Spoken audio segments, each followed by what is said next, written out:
Hello, my name is Jacob Yang, and I'm sitting with Sandra Jacobs. He is the CCO of Renewance. Sandra, how are you doing today? Pretty well. Thanks for inviting us to this podcast. Yes. It's warm in Europe. It's probably record temperatures these days. But inside, luckily, they have aircon. Yeah, absolutely. Well, thanks again for sitting with me. I'm really excited to talk to you about grid scale BESS, perhaps analytics, and where Renewance fits into the value chain. So I'll open up to you. Can you tell me a little bit more about Renewance and what you do? Sure, Jacob. So Renewance was founded in 2015, really with a mission to help the customers in the energy and mobility sectors transfer to renewables and e-mobility. Batteries are a key enabler for that, so we developed a whole suite of service solutions that enable management of those battery assets more effectively, efficiently, safely and compliantly throughout the full life. So we help battery OEMs and system integrators basically when they introduce the product to market. So we help them install and commission. We help them with their warranty programs, investigate any warranty claims, repair if needed. We invested in a repair center in our Chicago facility. When these systems are operating for 15, 20 years, we help owners and operators upkeep the performance, longevity, and cost effectiveness of these systems by providing O&M services. And then when these systems ultimately reach end of life, we basically help them with decommission the system, look for repurpose of some of the equipment or best recycling solutions and do full site restorations. So really from cradle to grave, a wide suite of services to help them manage that asset effectively. Yeah, makes sense. Really just the full project life cycle, all the way from commissioning all the way to decommissioning. Okay, and I'd love to hear a little bit about, so when you provide O&M services, when we look at grid scale BESS, years ago it was very product focused. Like we just need to actually build the batteries, get them out, and now we're in a stage similar to what we saw in solar, where it's no longer just about getting the product out, but how do you make sure it lasts a long time? So could you share a little bit about, as an O&M provider, what are some things that you help owners and operators look for when things might come awry before the BMS threshold, if there's anything you look for as well? Yeah. No, that's exactly right. The industry has matured a lot since 10, 15 years ago the first systems came out. So skills have exploded. When we talked 10, 20 years ago, maybe 20 megawatt was a big project. Now it's gigawatt hour scale. And that brings its challenges. Generally, three things that these operators want. Performance, right? It has to deliver the financial results. It has to last as long as their financial models predict it to last, so the longevity. And it all has to be cost effective, so maintaining their systems. So our solutions are really geared to help that. Having some expert technicians that can troubleshoot effectively, so when something has happened, you can minimize the downtime. Making sure that you provide the right inspections and preventative maintenance so that you avoid unexpected defects.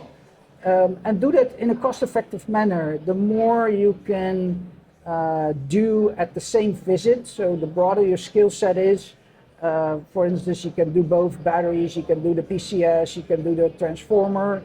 The more cost-effective it is, and then that's how we try to help these owners with those metrics. Okay, let's talk a little bit now about analytics. How do BESS analytics play into the ecosystem for owners and operators?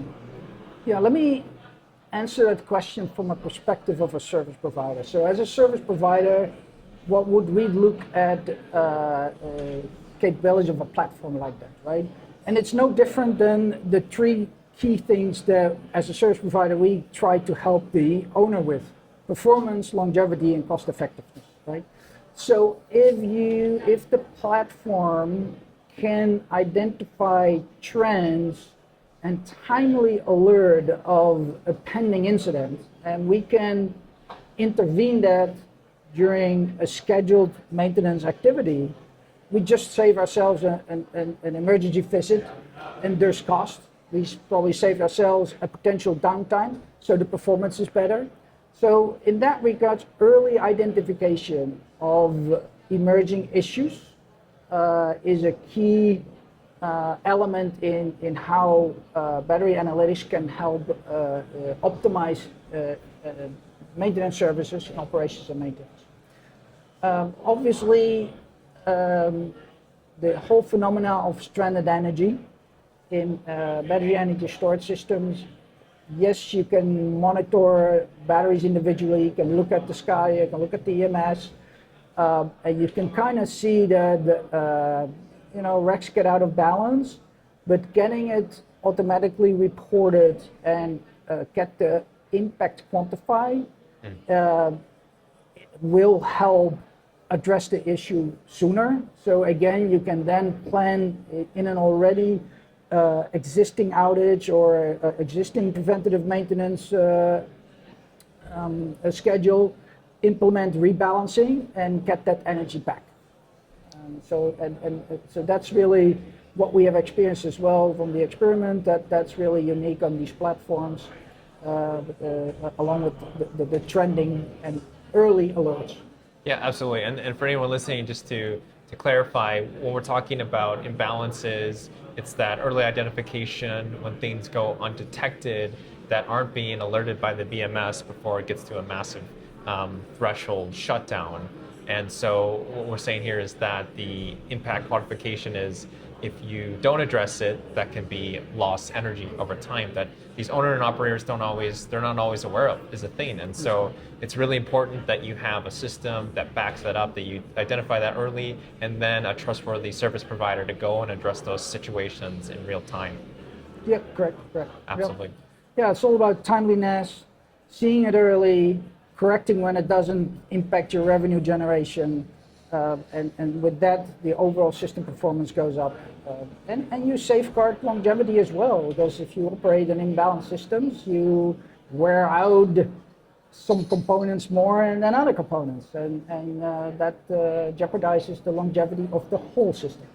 I'm curious, IPPs, owners, operators, because we're still in this newer-ish phase of identifying these anomalies, realizing that it's taking lost energy out of the equation. Is there anything as a service provider, like are you having to proactively go to these owners and operators and say, this was an issue, we identified it? Are they aware of these things happening, or are you going to them and saying like, we're taking care of this in real time and addressing it before they're aware of an anomaly happening? It depends on, I guess, on the operator, right? If it stays within the obligations we have as well, and it is kind of using the tool to do our job effectively, what we committed to, we'll just do it. If it identifies something that is out of scope, and sometimes, corrective maintenance is not, it always needs a approval, right? So yeah, then you share the findings and provide the recommendations. Ultimately, it's the decision of the owner-operator what they want to do with it. Yeah, makes sense. Sander, is there anything else you'd like to share that we didn't cover? I mean, thinking about the audience, things that owners and operators will find value in, a service provider, also best analytics, and how those two pair together to provide them better lifelong cycles for their batteries. Yeah, so in terms of durability, I think there is still, when a system is running maybe out of an economic case, but the product is still good enough to maybe redeploy it at another site, at another duration or whatever. If you don't have the full history, it's difficult to assess the value of that asset. Yes, you can do a spot check of what is the residual capacity, what is the residual power capability, but had this system been exposed to some abuse, right? Because that could certainly provide a latent or emerging safety concern.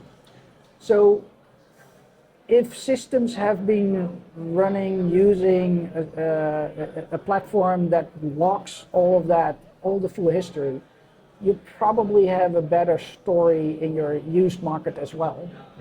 Than when you just say, hey, okay, here's my module, make your health check and see what value you stick to it. So I also see benefit on that. The second point I see benefits in this platform is really not as an isolated platform where an owner-operator kind of uses it to monitor and then task any service provider, hey, do this.